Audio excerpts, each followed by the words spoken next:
5 years ago, the average Australian family of four spent around $180 on their grocery bill. Today, it's around $240. Same family, roughly $3,000 more per year. And wherever you're from, your version of this number, it exists. Because here's the strange part, everything went up at once. Chocolate, beans, legs of lamb, a head of lettuce. Items from completely different farms in completely different countries, all dearer all together. And almost none of the extra money, it didn't go to the paddock. So this is the story of what you're actually paying for at the checkout. And surprisingly, or unsurprisingly, depending on your disposition, it's got very little to do with food. Last week, we looked at housing. This week, we're going to look what lands in your trolley. And it's one of the most globalized things you own, priced by currencies, freight routes, and trading houses on the other side of the planet. So we want to answer 3 specific questions. Why did everything get dearer at once, when chocolate, beans, and lamb have nothing in common except when they end up in your trolley? Why do prices go up like a rocket and come down like a feather? And who actually set the price of what you eat? Because it isn't the farmer, and it isn't quite the supermarket either. And by the end of this video, you'll have one number in your head. How many cents for every dollar you spend at the checkout actually goes to the person who grew the food? It is astronomically smaller than you would think.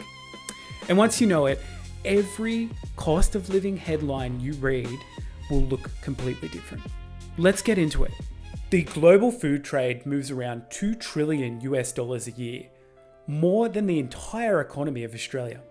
And the benchmark the world watches, the Food Price Index, which is published by the UN's Food and Agricultural Organization, the people whose job it actually is to count the world's food, that spiked to an all-time record in 2022, and it has never come back down. Well into 2026, as we are right now, it's still sitting where it was prior to the pandemic. Now, hold that against this. The world's farmers are on track for the second biggest cereal harvest in human history. Wars in the world's breadbasket, trade route disruptions, and still near record harvests. Biggest harvest ever, dearest trolley ever. Still, with that, just sit with that for a second, right? Because it's the whole episode. If the paddock is producing more than it ever has, the answer to your grocery bill, it's not there. So where is it? Let's start with what's actually pushing the prices up. It's energy. The disruption around the Strait of Hormuz pushed up natural gas, and natural gas is what nitrogen fertilizer is made of. A farmer with perfectly good rain is paying far more to grow the same food due to that increased energy cost. And the FAO's economists will tell you the uncomfortable part. Energy shocks, they hit food with a lag. The farmers buy fertilizer months before they plant, and plant months before they harvest. The bill doesn't arrive at the server, it arrives at the checkout much later. Energy is the first middleman, it will not be the last. The same machine runs in every rich country, but Australia is where we're going to stand and watch it from, because we're the extreme version, a massive food exporter that still pays rich world prices at the checkout. We grow far more than we eat, and yet 2 companies decide what most of us pay for it.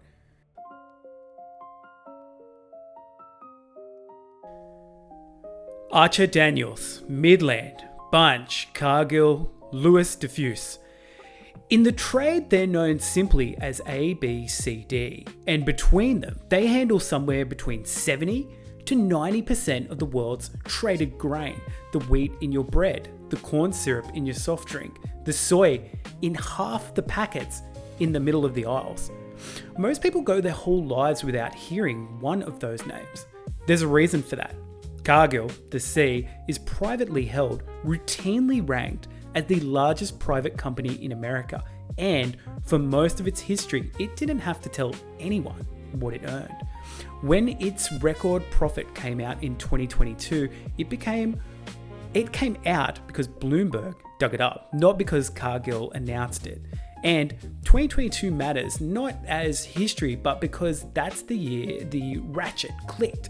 Here's the mechanism, the thing that should change how you read every food price headline. These companies don't need food to be expensive. They need it to move.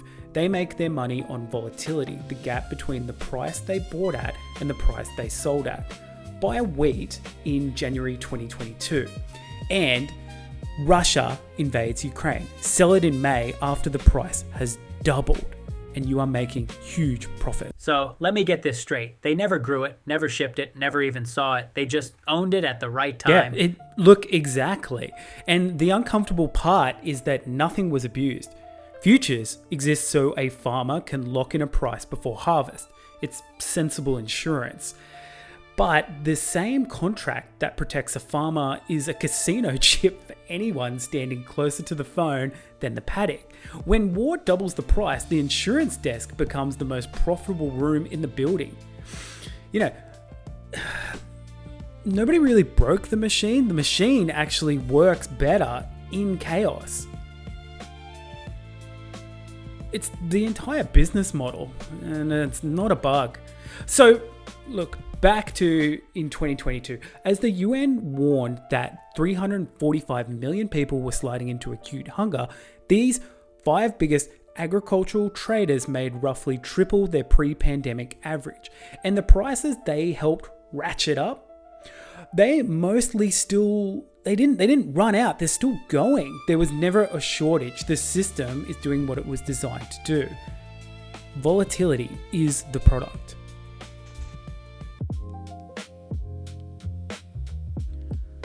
Okay, so we've got energy price shocks. We have huge monopolistic traders looking to find chaos in prices. But what's actually happening in the trolley? Let's drill down into that.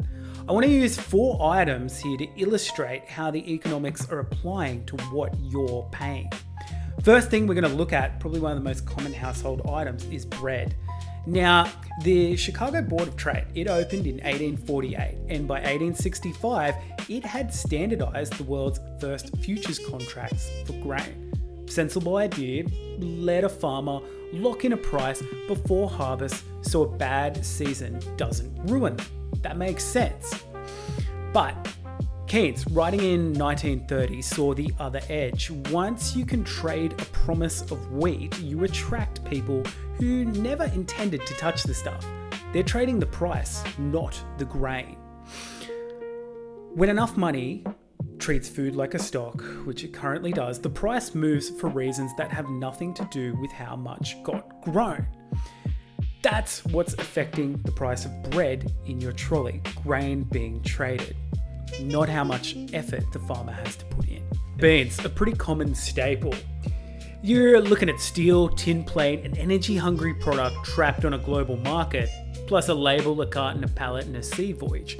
In 1956, a trucking man named Malcolm McLean loaded the first standardized steel containers onto a ship and quietly made the modern world cheap. When that system runs, freight is invisible in the price of food. When it breaks, one ship, the Ever Given, wedged sideways in the Suez Canal in March of 2021, and that choked global trade for a whole week. Well, that becomes a little bit more obvious in the price of your food. And there's quite a layer under it all. Nearly every one of those inputs, the fuel, fertilizer, steel, the shipping, is priced in US dollars. When your currency slips against the US dollar, the whole docket quietly raises. Even if world prices haven't moved and the local harvest is excellent, it's a tax that never appears on your receipt. Economists have a name for how prices move through concentrated supply chains, rockets and feathers. Costs go up, the rise is passed to you within weeks. That's to protect the margin. Costs come down, the saving drifts back over months, or it never arrives at all. Australia ran the experiment live. When the ACCC's supermarket inquiry was called, farmers had watched sheep market prices collapse from around $10 a kilo at the farm gate to about $4. And the price on the supermarket shelf, it barely moved. The farmer's crash never became your discount. The gap became someone else's margin. That's not a conspiracy, it's what pricing power looks like when nobody can make you pass on a saving.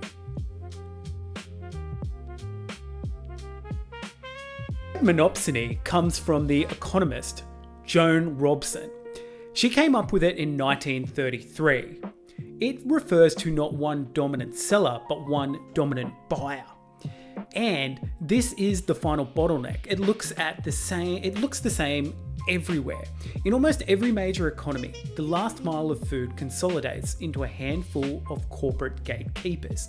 If you're in the US, you see it in the creeping dominance of Walmart and Kroger. In the UK, it's Tesco and Sainsbury's. But if you want to see what happens when that consolidation runs completely unchecked, you look at Australia.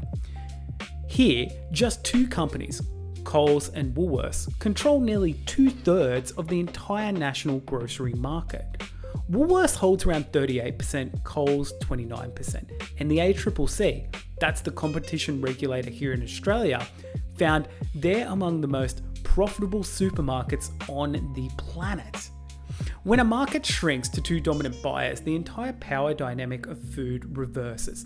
Thousands of independent farmers funneling their crops through two corporate desks. Right, so they don't even need to sit in a smoky boardroom and illegally fix prices. When there are only two of you, you just look at your competitor's app over breakfast and match it. Exactly. Regulators didn't find a conspiracy, they found a structure where a conspiracy is completely unnecessary. When a market is small, it coordinates itself. And the real damage isn't just what they charge you at the shelf, it's the absolute leverage they hold over the people who work the farms. It goes further than just the price. Growers groups told a Senate committee that suppliers routinely lose another 2.5 to 5% of their final payment in rebates, deductions the supermarkets levy for, among other things, being paid on time. So the farmer takes what he's given minus a fee for taking it. The shopper pays what they're charged. The two ends with the least power are the two ends of the same actual food. Wherever you live, your two names are different. The desk is the same. That's the tool. 4 items, 4 mechanisms: finance, freight, margin, concentration. And not one of them is the farmer. Which leaves the question this whole episode has been walking towards. Across everything in the trolley, on average, how much of your dollar actually reaches the farm? In the United States, the one big economy that actually publishes these statistics, farmers received 11.8 cents of every dollar spent on food in 2024. For groceries specifically, about 18.5 cents. And it's falling back. Back in 2007, it was nearly 15 cents overall. Research at a Cornell puts the farmer's share 50 years ago at 40 to 50 cents in most rich countries. And Australia, we don't even publish how much the farmer gets. There is no official Australian farm share number. The nation's Farmers Federation puts it plainly. Farmers know what they get at the gate. You know what you pay at the checkout, and who clips the ticket in the middle is hidden from view. The secrecy isn't a gap in the data, the secrecy is the point. So, 10 years ago, the farmer's slice was bigger. The trolley got dearer, the paddock share has gotten smaller. Somewhere between the farm gate and the shelf, the money stopped flowing to the people who grew the food and started pooling with the people who move it, finance it, package it, and sell it. That's not a farming problem. The farmland's working as it always has. What we have is a distribution problem. So where does this go? We've got 3 forces and 2 real responses that we can do. The trend line, it's volatility. Climate instability is making harvest less predictable. Droughts, floods, heat waves, they're all landing harder and more often. That's what's tripled the price of cocoa, but it doesn't stop at chocolate. And remember the mechanism, the trader doesn't fear volatility, they feed on that. So more unstable harvest, more price swings, more margin for the middle. The structural pressure is towards food that is both dearer and jumpier in the sense of its stability. The wild card is food nationalism. When prices spike, governments slam the gate. Look at India 2023. The world's biggest rice exporter abruptly banned rice exports to protect its own shoppers, and prices jumped across Asia and Africa overnight. One country's domestic decision, a global shock.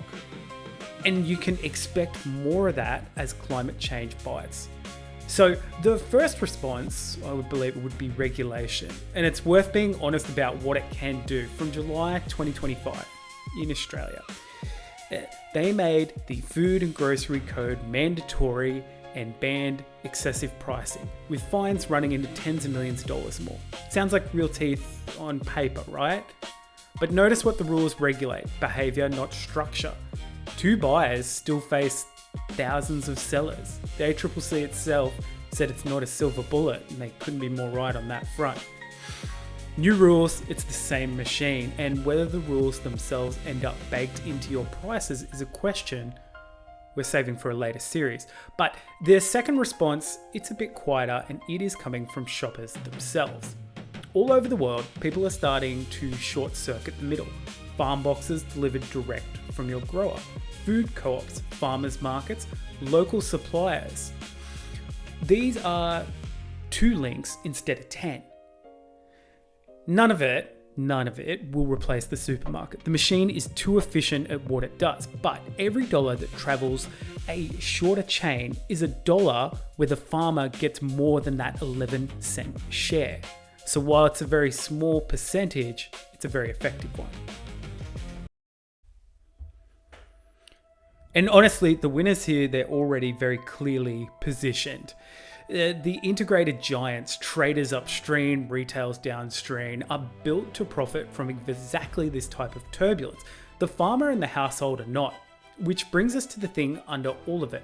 Count how many times energy turned up in this story: the fertilizer, tin plate, the freight, the Hamas shock. The price of food is riding on the price of power. And that's where we're going to go next week in this series and look at why your energy costs are escalating so much. Now, here's the fact that should stay with you if you take anything from this. The world grows more food than it needs. And your trolley got dearer anyway. Chocolate, beans, lamb, all at once in every country for everyone.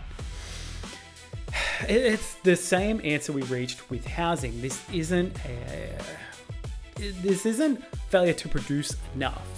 It's a failure of distribution, of who captures the value between the field and the shelf and who pays for the swings in between. Because remember, for companies in the middle, the volatility is the product. Now, the next time a politician tells you grocery store prices are simply supply and demand, remember the biggest harvest in history are sitting behind the dearest groceries you've ever bought. We have excess supply and huge prices. Supply isn't the problem, the middle is. Now, I highly recommend you go check out the first video in this series about housing. We've got another 6 after this where we're going to run through all of the elements that are affecting affordability in your life. Down below, let me know what you've found with your grocery shopping. Is there a particular item that you've seen jump up astronomically? For me, it's definitely been steak and eggs. I've seen those just grow colossally and tried to go direct to the farmer to make it a bit cheaper. Anyway, you made it this far. Thank you so much for watching. Really appreciate it. Check out video 1 here and leave a comment down below.